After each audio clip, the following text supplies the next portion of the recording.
everybody, I'm back from South Africa, and I would like to, before I get into some of your questions, I would like to share a little bit about the program there we had on with World Bicycle Relief.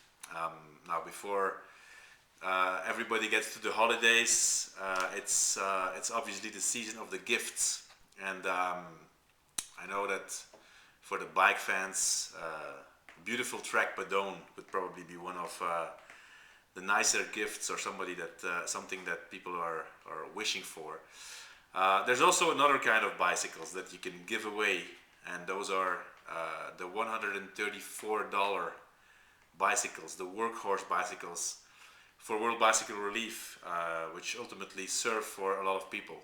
And I would definitely invite everybody to have a look at the website of World Bicycle Relief. It's www.worldbicyclerelief.org, where you can read a lot about the program, and where you can see exactly what we have been doing, what we're doing, and you will see how great of a mission this is.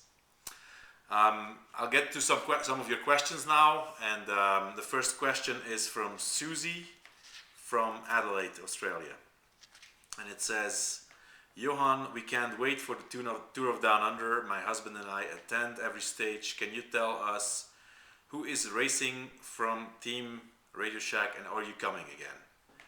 I will be coming again. So last year was my first experience, so last season, and I think it's a great race. It's a great event, great organization. The team, we have not decided completely on who's going to be racing, but I can tell you Lance is going to be racing. Gert Steegmans is going to be racing. He's the sprint team, so we know there's a big possibility for bunch sprints at that race. Jaroslav Popovic is going to be racing, and the others are to be determined, but it's definitely going to be a pretty strong team, and we want to be competitive from the first race on with the new uniform of Radio Shack. Next question comes from Jason from Santa Clarita, California. After Benjamin Noval was not chosen for the tour team, he didn't go to any more races. Can you tell us exactly what happened with him? It seems strange because I know he was a part of the past Tour de France teams. The story seemed to have gotten lost with everything else that was going on with the Tour de France. Well, I think I explained already a little bit the reason why I didn't choose Noval. I absolutely wanted to avoid that we had different groups within the team, and Alberto was pushing very hard for Benjamin, and Lance was pushing very hard for Chris Horner. And ultimately, I decided to not take any of both,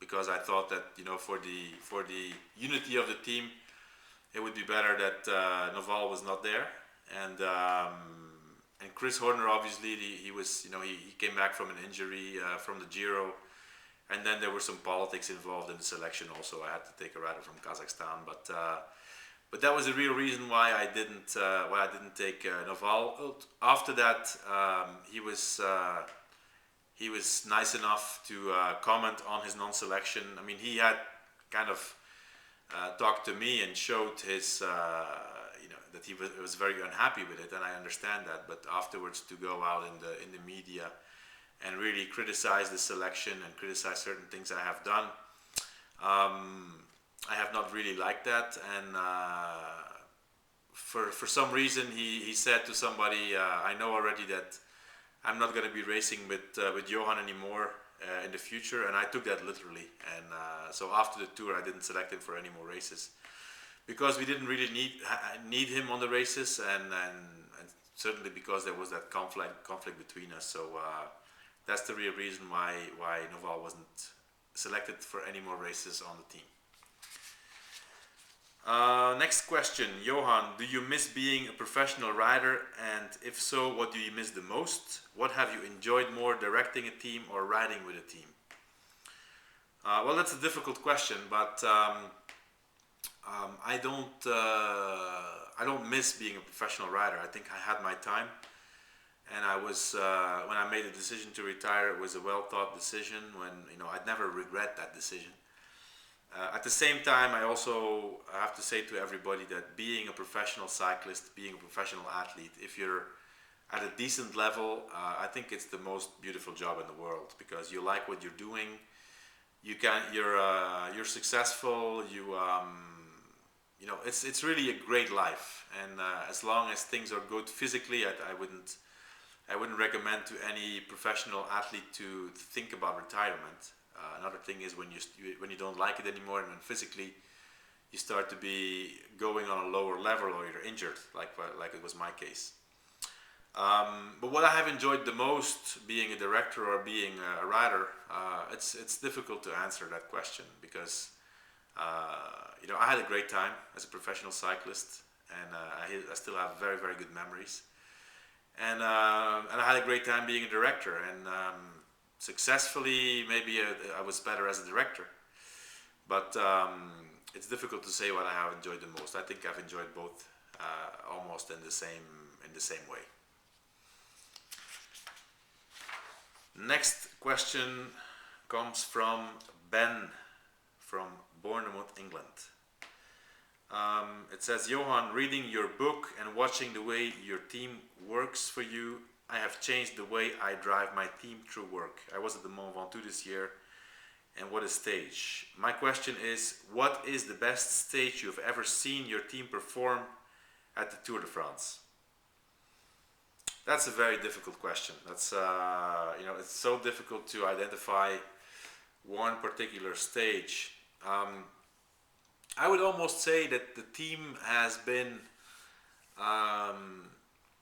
overall in the Tour de France of 2003 was when the team was really the biggest asset to the Tour de France victory, because it was the most difficult Tour de France victory. It was very tight. There were some other riders who were on the same level as Lance, and some were even better than him. And the team really has played, a very, very important part. Difficult to identify one particular stage, but I would say in the difficult stages in the Tour de France of 2003 is when I have seen the team perform really at their best.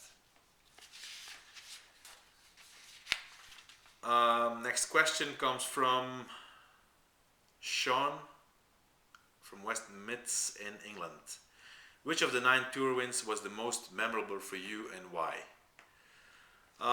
That's an easy one. I have to say the first one. The first Tour was definitely the one I still have the most, I'm thinking about the most, because it was such an unexpected victory, and it all came along.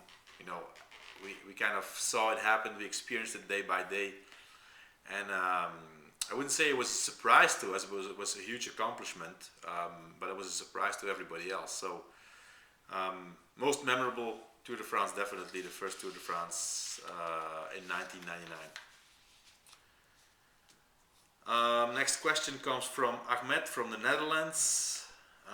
Teams participate in various competitions with various riders. How does the team manage to plan and book tickets, hotels and cars, etc.? It's a complex logistics operation. We have between 25 and 30 riders on the team, and yes, sometimes we are in 2 or 3 different parts of the world at the same time.